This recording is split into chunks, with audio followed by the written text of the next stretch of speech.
2 oras bago pasukin ni Vincent ang gusali. Makikita natin na nag-uusap-usap ang mga cadet at sinabi ni Cell Byron na imposibleng minahin ang Magic Stone gamit ang isang pickaxe. Inisip nito na baka may tinatago silang sikreto doon sa Derelux camp. Hindi naman makapaniwala doon sila Sizen dahil wala naman daw silang nakita sa inspection kanina. Sinabi ng ating bida na hindi pa daw nila nakikita lahat dahil meron ding mga gasasli sa kagubatan. Inisip ni Vincent na masyadong matalim ang pakiramdam ni Edmund para maging isang normal na manager at meron siyang mata ng isang killer kagaya ng Dark Mage dati. Hindi siya pinadala doon ng kanyang nanay para magbantay lang kaya sinabi ng ating bida sa kanyang mga kasama na papasukin niya ang gusali mamayang gabi. Inisip ni Raven kung hindi ba maghihinala ang mga tao doon kung hindi nila makikita si Vincent. Tumingin naman ang bida kay Sirken at tinanong kung nakukopya din ba ng reversal technique ang tangkad ng isang tao. Pumunta sila sa simbahan para hindi mahalata ang ginagawa ni Vincent at napangiti na lang ang priest dahil mali daw sila ng pinuntahan kung gusto nilang mag-imbestiga. Kinukulit naman ni Raven at Selbyre si Sirken kaya naisip nito na hindi ito magtatagal sa katawan ng bida. Bumalik na ang storya kay Vincent at makikitang sinipa siya ni Hel papasok ng kulungan. Kinabahan daw ang Makong kanina dahil akala nito ay nakatakas ang isa kaya pinatahimik na lang nito ang bida at wag daw niyang isipin ang tumakas. Bigla na lang may umilo sa lapag at lumabas doon ang alaga ni Seri na si Pokpok. Kinamusta ni Seri si Vincent at sinabi nito na matagumpay siyang nakapasok at kailangan daw muna niyang kumuha ng impormasyon. Sa kabilang selda, sinisigaw pere ng isang lalaki na hindi siya pulubi at palabasin daw nila ito at nagmamakaawa para makita ang anak.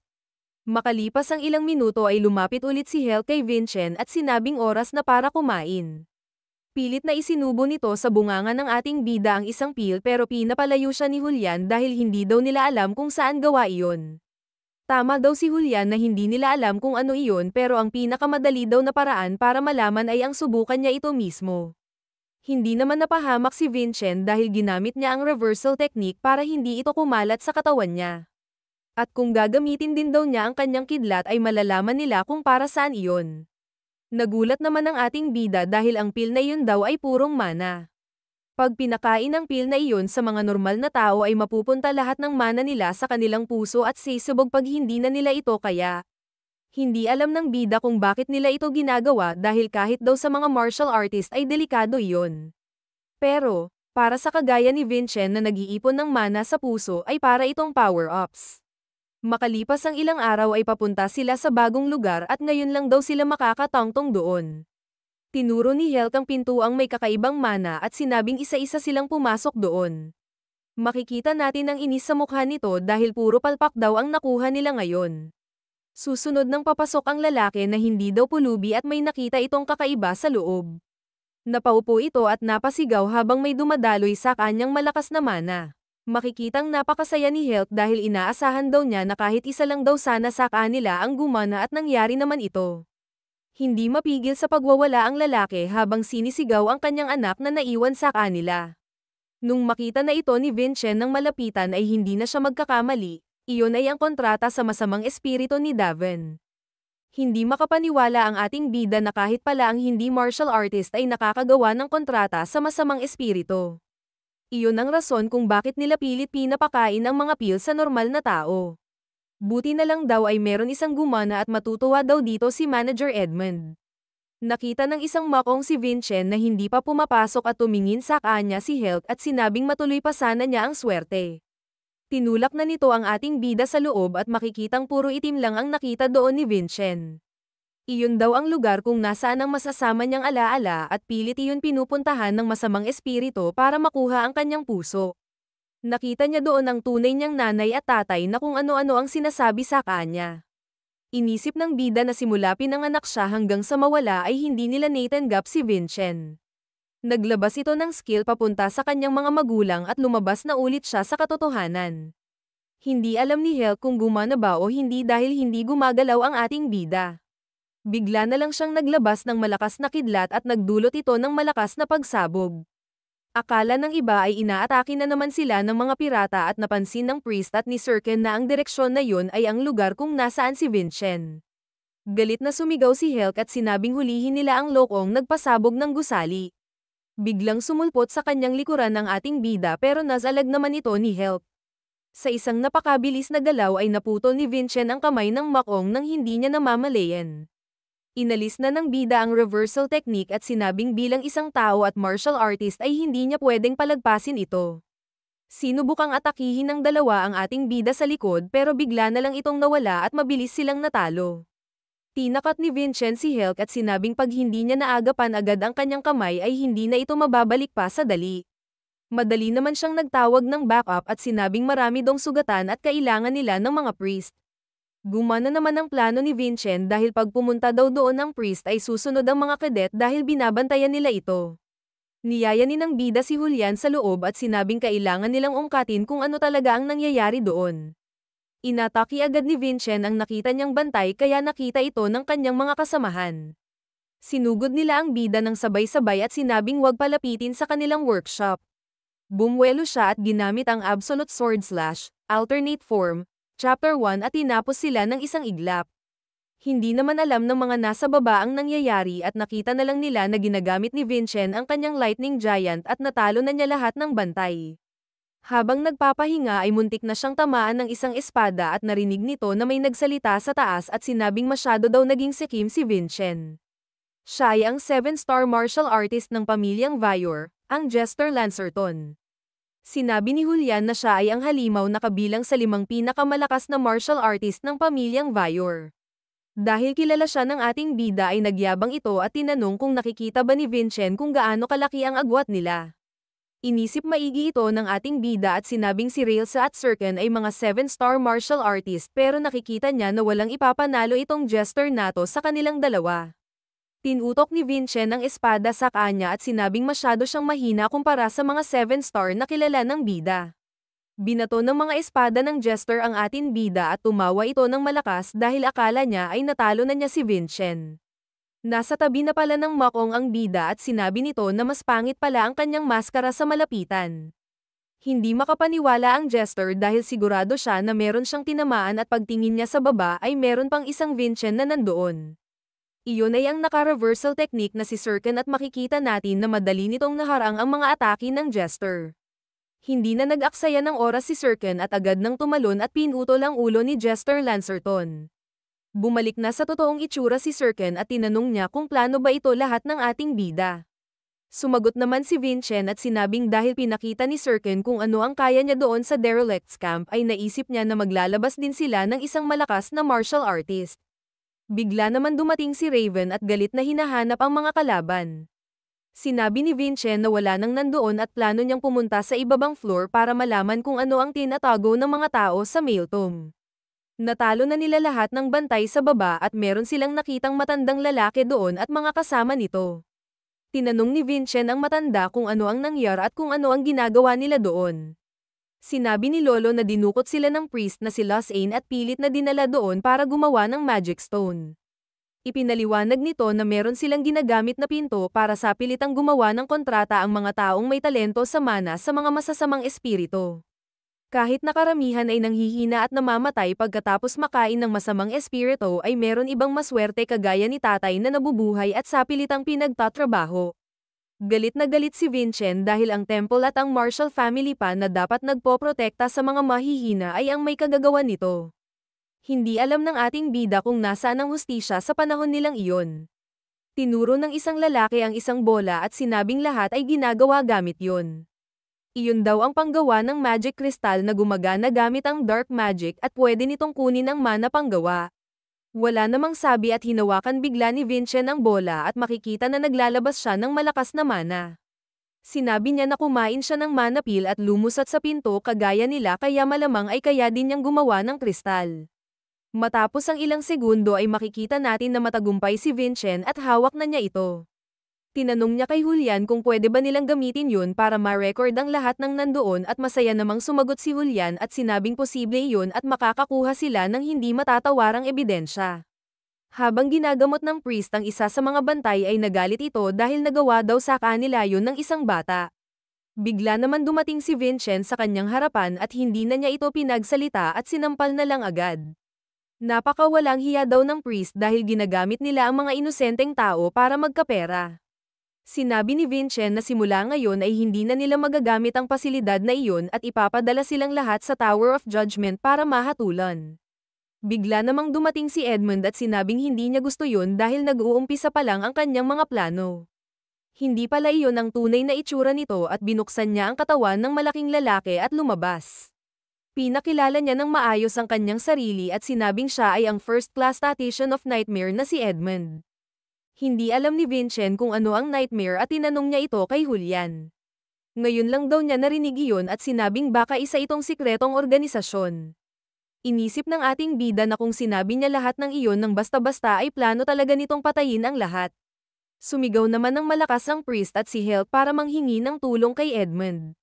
Gumamit ito ng kakaibang skill at may lumabas na malaking ahas at kinain nito ang dalawa ng walang alinlangan. Tinawag ni Vincent si Edmund ng Nightmare at tinanong sa kanya kung ano ang kanyang pinaplano.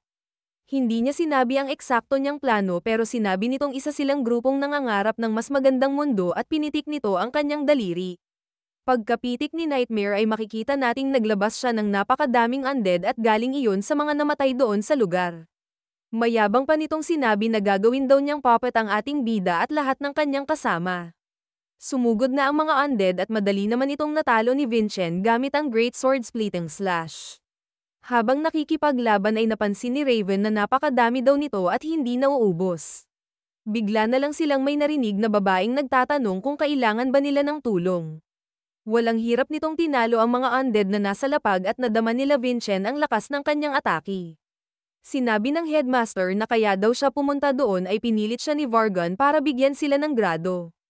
Pero dahil sa mga nangyayari, kailangan na niyang tumulong kasi hindi na ito party ng misyon ni Vincent. Tinanong ni Herca si Edmund kung ano na ang kanyang gagawin dahil wala na ang mga undead niya.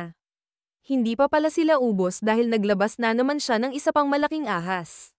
Sinabi din ni Edmund na nakalimutan na ata nila na nandun din ang bangkay ng 7-star martial artist na si Jester Lancerton at ginawa niya itong undead. Sinugod ng headmaster si Edmund at sinabing wag silang mag-alala dahil walang daw kwenta ang mga undead pag wala na ang necromancer. Nung mahuli na siya ng headmaster sa kanyang lubod ay nakita ni Julian na nakangiti ito. Nagtaka doon si Julian at napagtanto na siya ay isang lich at sinabi ito kay Vincent. Tatapusin na sana ito ng headmaster pero pinigilan siya ng ating bida at sinabing isa itong lich. Ang lich ay isang uri ng undead na hindi mamamatay hanggat hindi mo nasesira ang kanyang vessel at lalakas lang ito lalo pag pinutol sa gitna. Hindi nila napansin na nasa likod na pala nila ang jester at inatake sila nito ng malakas. Maayos naman silang nakaiwas sa atake nito at walang napahamak sa kanila. Sinabi ni Edmund na magpapasalamat na daw siya ngayon sa kanila dahil sila daw ay magiging mga puppet niya na kasama sa Nightmare. Sinabi ni Circa na totoo pala na kapag ang isang martial artist ay ginawang undead ng isang malakas na necromancer, magiging mas malakas ito kesa nung nabubuhay pa sila. Sinabi din nito sa headmaster na ang trabaho niya bilang isang butler ng Vartecon family ay ang protektahan si Raven. Kung meron daw pagkakataon na masiguro ang kaligtasan ng kanyang alaga ay gagawin niya iyon bago ang lahat. Nagulat naman ang headmaster sa sinabi ni Sirken dahil para na rin daw niyang sinabi na tatakbo siya pag nakahanap siya ng pagkakataon. Pumayag na rin naman doon si Herca at sinabi din na siya na rin ang bahala sa ating bida at pinatakbo na silang lahat. Ngumiti naman si Vikhen at sinabing hindi siya tatakbo dahil dudurugin daw nila ang kanilang kalaban at aalis doon ng walang panghihinayang. Tinuro ng headmaster si Vincent at sinabing simula ngayon ay Vargan II na ang tawag nito sa kanya. Sinabi nito na parehas daw sila dahil nagpaplano sila sa hinaharap ng nakangiti ng masama. Bigla naman pinutol ni Edmund ang kanilang pag-uusap at inaki sila ng malaking ahas.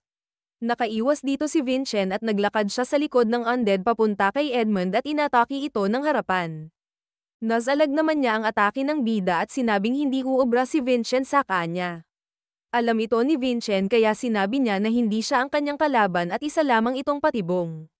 Natali ng lubad ang katawan ni Edmund at kinaladkad ito ni Sirken at ni Herca pataas at doon sasalubong sa kanya si Raven. Ginamit nito ang skill ng kanilang pamilya at makikita nating malakas na napatalsik sa lapag ang Makong.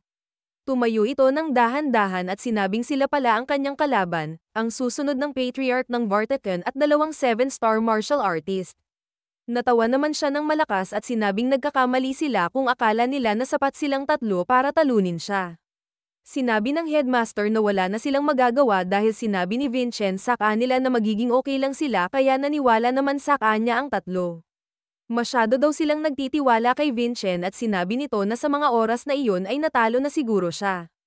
Pinakita ang kabilang eksena kung saan naglalaban ang ating bida at ang undead na jester.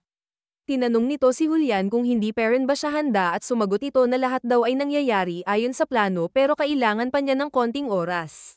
Biglang sumulpot ang kamay ng undead sa likod ng bida at tinamaan ang kanyang kanang kamay. Nahuhulog na si Vincent sa lapag nang makita nitong gumalaw ang napugot na ulo ng undead. Binato nito ang ating bida ng napakadaming espada at sinalag niya ito gamit ang great sword at sinabing kailangan pa ni Julian ng konting oras. Nakahanap ito ng kempo at tumalon sa harap ng ulo ng undead at ginamit ang great sword splitting slash. Nagulat si Vincent dahil hindi man lang ito nag-iwan ng kahit gallows man lang. Nag-awan na ng paraan ng jester ang kanyang ulo at nakabit na niya ito sa kanyang katawan. Dahil buo na ang undead ay inatake na nito agad ang ating bida pero hindi niya inaasahan na mapuputol ni Vincent ang kanyang kamay. Pinasahan ni Julian ng divine power ang katawan ng ating bida at nagawa nito ang Adenka Chain Arts, the Divine Power Chain. Pinapakita na pinapaliwanag ito ni Merlin kay Vincent na isa iyon sa swordsmanship style ng mga Adenka at iyon din daw ang gamit niya. Meron 7 styles, ang righteous, heavy, quick, elusive, explosive, sharp, at ang chain. Ang chain arts daw ay hindi masyadong maganda tignan kumpara sa ibang style pero nagagawa daw nitong ilagay ang power ng taong gumagamit nito sa kanyang espada. Iyon daw ang pinakabagay na style para kay Vincent na gumagamit ng madaming traits at sinabing lalo pa siyang lalakas pag dumami pa ang kanyang natutunan. Hindi maintindihan ng jester kung bakit merong divine power ang isang martial artist dahil ang akala nito ay para lang iyon sa mga priest. Tinaas na ni Vincent ang kanyang espada at sinabing ituring na niyang karangalan ang mamatay sa power ng Holy King. Inatake na niya ang jester ng divine power ascension at natalo na din niya ito sa wakas. Napansin naman nila Raven na nawala na ang aura ng kalaban ni Vincent kaya inisip nila na natalo na niya ito. Hindi alam ni Edmund ang nangyari at nagtataka ito kung natalo ba talaga ang undead niya na 7-star martial artist. Dumating na din doon ang ating bida at sinabi kay Edmund na doon na nagtatapos ang kanyang kalokohan at mas mabuti kung sisuko na lang siya ng walang palag. Galit pala si Edmund sa mga Adenka at sinabing nag-research at nagplano siya ng 20 years para durugin sila. Nagwala ito at sinabing hindi siya makakapayag na ang walang kwentang Vincent pa ang nakasira ng kanyang plano. Naglabas ng malakas na aura si Edmund at nanginig ang buong mail tomb kaya pinapasok ito ng tubig. Sinabi nito na sisirain na lang daw niya ang buong mail tomb kasama nila Vincent kesa masira ang kanyang mga plano. Nagulat ang lahat at napatingin sa lalaking nagsalita sa may taas nila na sinabing napakawalang kwenta ni Edmund. Pinakita na ang itsura ng lalaki na may hawak-hawak at sinabi nito na masyado daw ata para kay Edmund ang titulong Tatian. Tinuro naman ito agad ni Julian sa ating bida at sinabing iyon ang core ng leech. Nagmakaawa si Edmund sa lalaki at sinabing hindi pa siya tapos at kung pwedeng bigyan pa niya ito ng isa pang pagkakataon. Hindi ito pinakinggan ng lalaki at sinira na lang ito bigla at sabay din nawala agad si Edmund. Tinanong ng headmaster sa ating bida kung ano ang naiisip niya sa sitwasyong iyon at sinabi nito na ang lalaking iyon ang may gawa ng lahat. Kinausap ito ni Sirken at tinanong kung ano ang ginagawa nito doon. Tinanong siya ni Raven kung kilala ba niya ang lalaking iyon at sinabing ito ay ang tito ni Vincent na si Daimar Helaim, ang susunod na patriarch na pamilyang Helaim. Bigla naman pinalibutan ng mga sundalo sila Vincent at sinabi nito na kailangan ba niya ang lahat ng iyon para makita ang kanyang pamangkin. Inisip ng ating bida na nasa teritoryo sila ng mga Vayor at paano daw nakarating doon agad sila Daimar. Naalala naman niya bigla ang usapan nila ni Selbyron na kahit na magkatabi lang ang lugar ng Helaim at Vayor ay hindi sila kailanman nag-away. Naalala din niya ang usapan nila ng kanyang nanay na masyado na daw itong matanda para maghabol ng katotohanan at sinabing susuportahan na lang niya si Vincent. Dahil doon ay napagtanto ng ating bida na ang may gawa ng lahat ng ito ay ang mga Helaim. Iyon daw ang inaasahan ng kanyang nanay na malaman ni Vincent at para ilantad nito ang baho ng mga Helaim sa mundo. Nagsalita naman si Daimar at sinabi kay Vincent na hindi ba pwedeng umatras na lang sila at umalis. Nagalit si Vincent at sinabing hindi sila aatras dahil nasaksihan niya mismo ang lahat at hindi makatao ang ginagawa nila doon. Bigla na lang napunta si Daimar sa harapan ng bida at pinagbantaan ito na kung ayaw nilang mamatay ay kakalimutan na lang nila lahat ang nakita nila doon. Sinabi ng malakas ni Vincent na nagawa na niya lahat ng kailangan niyang gawin doon bilang isang cadet at siya na lang si Vincent Adenka, ang kanyang anak. Pagkasabi noon ng ating bida ay naramdaman lahat ng nandon ang kakaibang kapangyarihan at doon na lumabas ang kanyang nanay na si Versa. Hindi naman iyon inaasahan ni Daimar at tinanong niya ang kanyang ate kung bakit siya nasa mailtom. Pinuri ni Versa ang kanyang anak dahil siya daw ang unang nakapansin ng kanyang presensya. Magalang na sinabi ng Makong sa kanyang ate na magkakamali daw ito pag pinigilan nila si Daimar. Dahil hindi daw ba nito alam na mahirap gumawa ng Magic Stone at ang ginagawa niya ang magpapalakas sa mga Hell-Aim. Pinaalala ni Versa sa kanyang kapatid na ang mga Hell-Aim ay isang martial family at baluktot ang pananaw niya dahil mali ang paggamit ng black magic.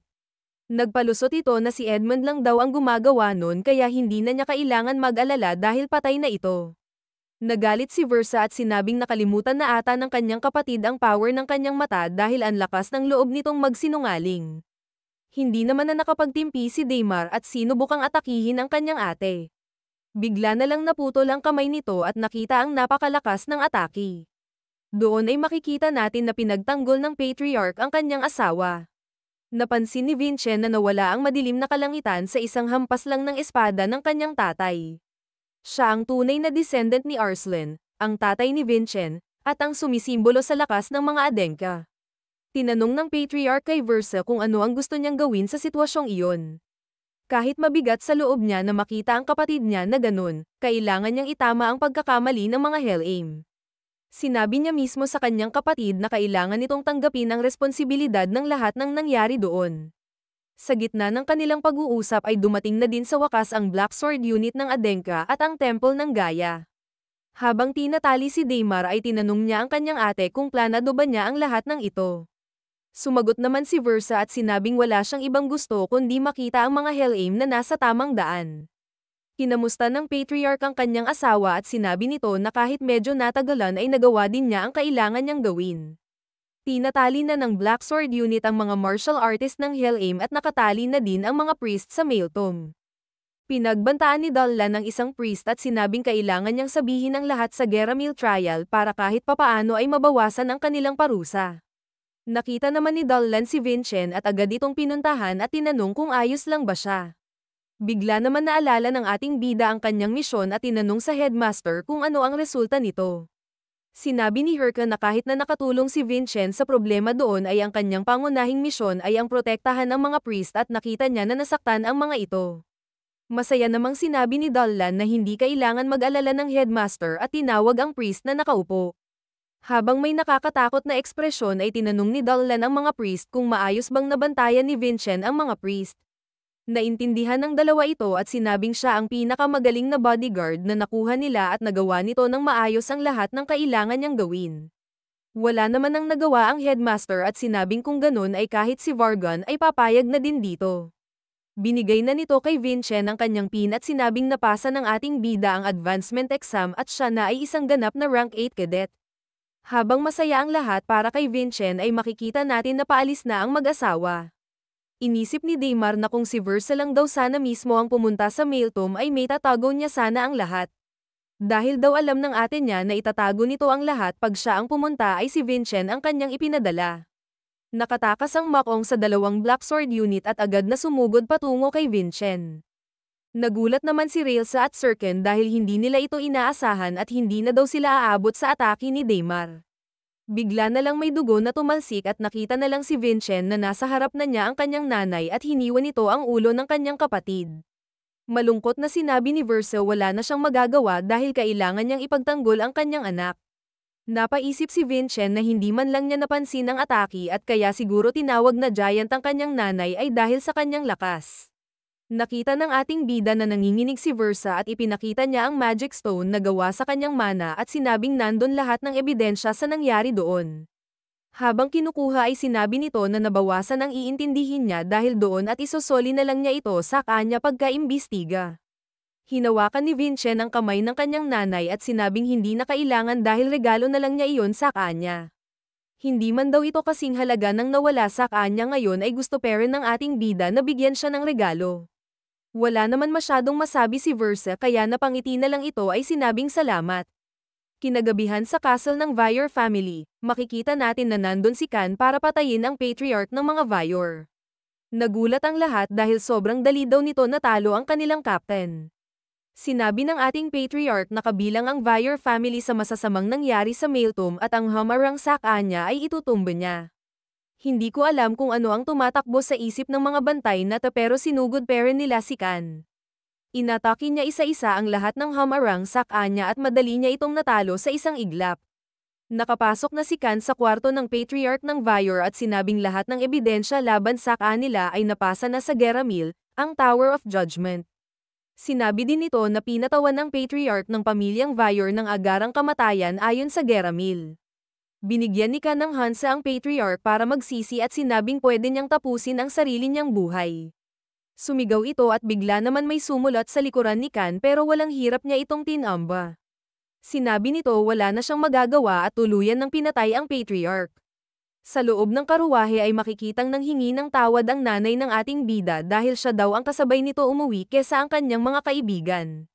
Bigla naman naalala ni Versa ang sinabi ni Vincent sa kanya dati na iyon daw ang tamang gawin.